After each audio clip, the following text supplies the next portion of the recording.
possibilidade de transformar a visão, a minha visão do mundo. Olha, espero que não seja uma marca, né? Nem um candidato a mito, né? Nem um poeta marginal, nenhuma dessas bobagens, né? Um leitor que escreve, que encadeia leituras, né? E com pensamento a partir da leitura e assinatura. Minha mãe cantava lavadeira, né? Já é notório isso aí, né? E ela cantava Cartola no tanque, né? Cozinha. O primeiro poema que eu ouvi foi do Cartola, né? Então começa aí o poema, né? E é a questão da destinação e do destino, né? Então, ninguém nasce bandido, né? Nem nasce poeta. Acho que todos nascem com o mesmo potencial para o que chama de luz humana, né? Sol humano, vamos dizer assim. Que é a criação do mundo, né? De uma cosmogonia, né? Então, a resposta seria... não sei. Talvez eu tenha uma visão de que daqui a 200 anos, né? O autor não existe, né? Você sabe. É uma abstração para mim. Mas o livro vai ficar sem contrato. O livro é uma coisa que tem vida própria, né? Então a possibilidade de libertar o poema, né? Do autor, né? Libertar o poema do livro e deixar ele como se fosse uma pura luz da humanidade, né? Lutando contra o eu. Não é a luta. O mundo estava enganado. Não se luta contra a palavra, se luta contra o eu. Até o ponto de abandonar o eu e sair da frente do poema, né? Ou sair da frente do conto ou do romance, né? O romance é mais difícil, porque ele exige que você seja uma espécie de câmera, né? De filme, né? Ambulante. Eu estou no começo ainda, né? É como se eu fosse, me sinto como se fosse um Homero com 20 anos. Né? Porque o Homero com 20 anos não sabia se ele era um escritor ou não, porque não existia essa figura de escritor, né? Então eu tento voltar para a antiguidade, né? E pensar na frescura e no frescor, né? Não frescura. A frescura é um prêmio literário, né? Pensar no frescor, que é você escrever sem pensar se você é um escritor ou não. Escrever como se você se fundisse naquilo que você escreve, né? Sem pensar no que existe em volta, né? Em torno. Né? Então a literatura não participa do mundo do trabalho, para mim. Ela transcende o mundo do trabalho, né? Não participa do mundo do capital, transcende o mundo do capital, né?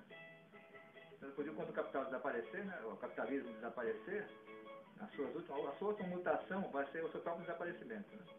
Vai ser assim, o humanismo radical, né, talvez, que vai fazer isso acontecer. Vai ficar sobre só a poesia. Ou a vida como poesia. Eu não acredito em existência porque isso confere significado, né, e realidade a uma coisa que deveria ser inexistente ou ignorada. Né? Ou que... Eu acredito no seguinte, para além do mercado existe a troca. E a troca não é necessariamente trocar o ser por algo. É preciso trocar o ser pelo ser também. E isso é o que vai prevalecer, né? A troca do ser pelo ser, não do ser por dinheiro. Né? Eu não sei muito dar. Acho que os seres deveriam todos trocar uns com os outros de ser. Né? Inclusive ser as coisas também. Né? Não ser os objetos, né? Não ser as mercadorias. Né? Então o Marx não pensou nisso, né? Que é um poeta da economia, né? Ele não pensou que é possível também ser as coisas, e não ser a mercadoria. Né? Porque as coisas estão acima da mercadoria. Porque uma cadeira, há uma árvore dentro de uma cadeira. E não uma cadeira dentro de uma árvore. Eu inverto esse raciocínio. Você estava falando da cadeira, né? Então vou concluir aquela pergunta lá. Que a resposta, né? Que não é a resposta. Uma pergunta compositiva, né? Com o Pablo Guindu. A proposta da minha pergunta, que inclusive eu acho que esse acordo ortográfico é uma grande bobagem, né? Deveria eliminar todos os acentos, né? Só a cadeira que está. Eu me sinto como uma árvore dentro de uma cadeira. Nessa questão do mercado, entendeu? Então eu penso que a floresta está aí, né? A floresta subterrânea, né? A gente olha São Paulo e não percebe que em 300 anos, 500 anos, aquela floresta vai subir, né? Ou o mar vai subir, né? Uma coisa vai subir, né?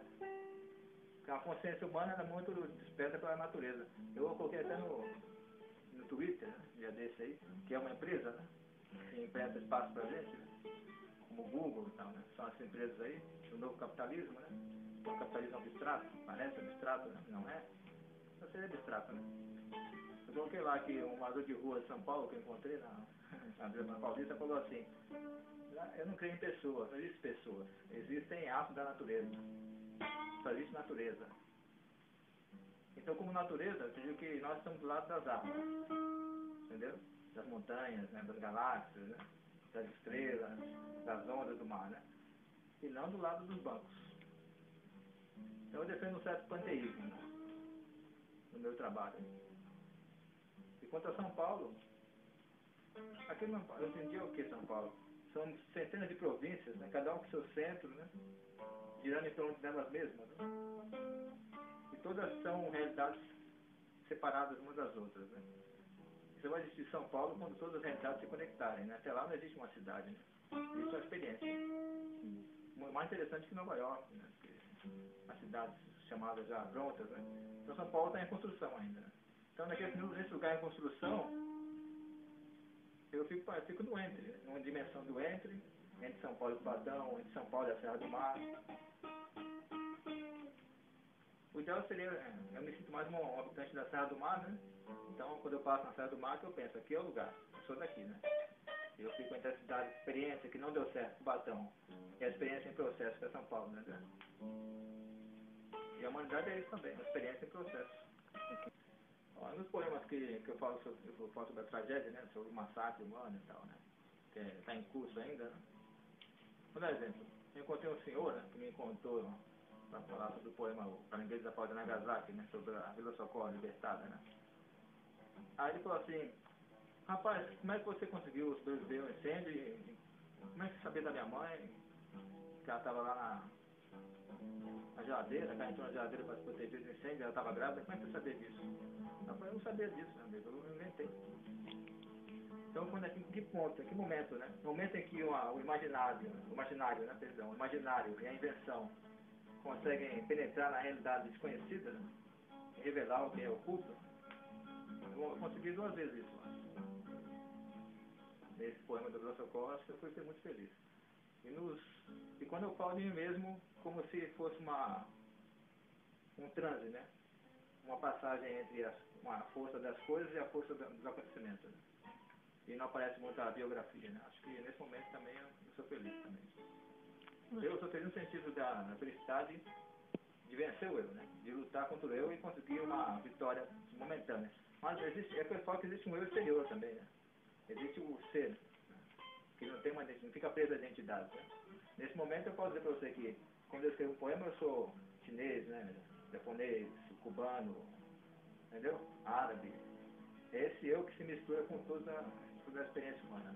Qual está na nenhuma das cinzas para sonhar com silêncio, vai para lá, né?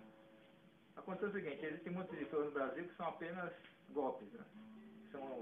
Então eu havia publicado um livro por uma editora assim, que eu considero um fiasco, né? Que não foi divulgado, não foi nada, né? Um livro que nasceu morto praticamente, mas depois foi estudado e tudo, né? Então eu reescrevi esse livro, né? E acrescentei mais poemas a ele, mais 100 poemas, né? E a reedição desse livro como se fosse uma súmula. E aproveitei e coloquei também tudo que eu havia separado aí, escrito, editado de modo artesanal, né? E tudo escrito artesanal.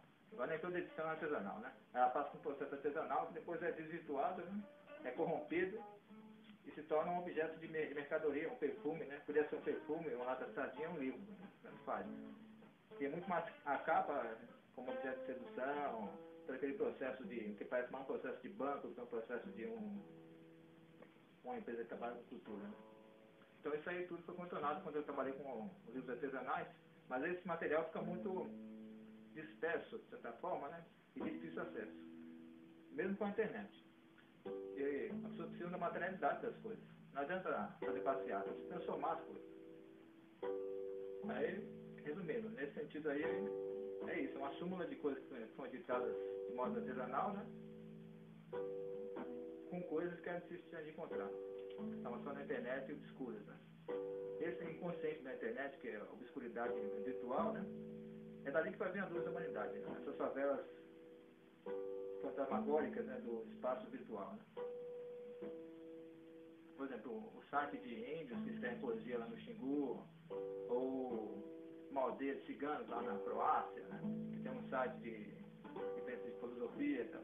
E essas são favelas virtuais, isso. E é dali que vem a luz, é daí que vem o pensamento, que vai transformar a humanidade em alguma coisa melhor do que ela é. Que o Alessandro Atani apontou como alguém que dialoga comigo. É difícil não dialogar com Borges, com Machado de Assis, né? Mas se eles virarem marca, o acesso a eles se torna impossível. Eu gosto da acessibilidade. Então não adianta vender o Machado de Assis como se fosse um livrinho preto, obrigatório, não é assim, né? Eu gosto das coisas não obrigatórias, né? Como o oxigênio. Então o que eu vou fazer para você? Eu gosto de autores novos. Os autores que eu não conheço, entendeu? Que eu vou conhecer ainda, que estão começando a escrever agora, de 20 anos, 17 anos. Eu quero ser influenciado por eles, eu quero que eles me sigam, entendeu? A vida...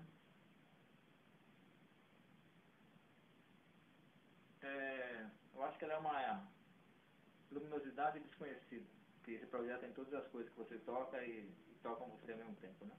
Ela é um intercâmbio de energias, um sopro de energias, né? Se você pensar profundamente no sopro de energia, que não é apenas temporal, né? É além do tempo até, né? Ele dissolve qualquer tipo de identidade e de memória, entendeu? Restando apenas uma coisa, o ser em estado puro, né? E simples, né? E até misturado, dissolvido nas coisas, né? Acho que a vida é isso, é esse movimento de êxtase, né? De você desaparecer e procurar desaparecer no outro, né? E depois voltar a si, esse mergulho de sair e vir, né? Entre você, dentro desse sopro de energia, né?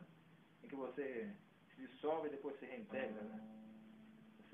A vida é esse movimento. E parece que todas as coisas são em espiral, né? A luz do sol vem em espiral na sua direção, né? Não existe linha reta na vida. Então a vida não é a linha reta, né? Não é trabalhar, casar, viver e morrer, né? Não tem uma linha reta na vida. Ela é uma espiral, né?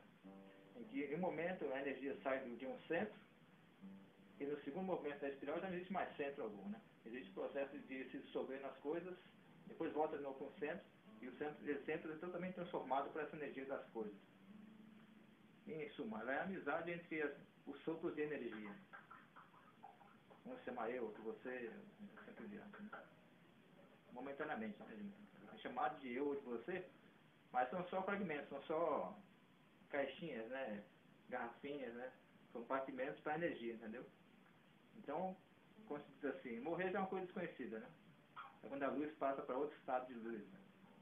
Que nosso olhar não consegue captar, né? A física fala isso, mas eu não sou espiritualista nem nada. Então, sei que a sensação que eu tenho é essa, né? Que a escuridão é uma luz acessível e a morte projeta uma luz inacessível, né, sobre as coisas. A arte é quando a pessoa, o ser humano, né, tenta expressar um estado ainda... É quando a pessoa sonha que está acordando, entendeu? Ela sonha assim, ela percebe que está sonhando, né? E ela diz para ela mesma, estou sonhando, e alguma coisa diz para ela assim, olha, você vai acordar. Então essas imagens do despertar, né, são a arte. Esses sinais de que ela pode despertar, né, de um sono, sabe? O Renascença foi isso, a Renascença, né? Colocou o homem. Mas a arte, ela, toda hora, existe movimento do sono, né? Seja o sono da mercadoria, ou o sono do mundo do trabalho, né? Tudo isso tenta atrapalhar um pouco o trabalho da arte, eu acho. Eu acho que a arte vai existir antes da religião, inclusive.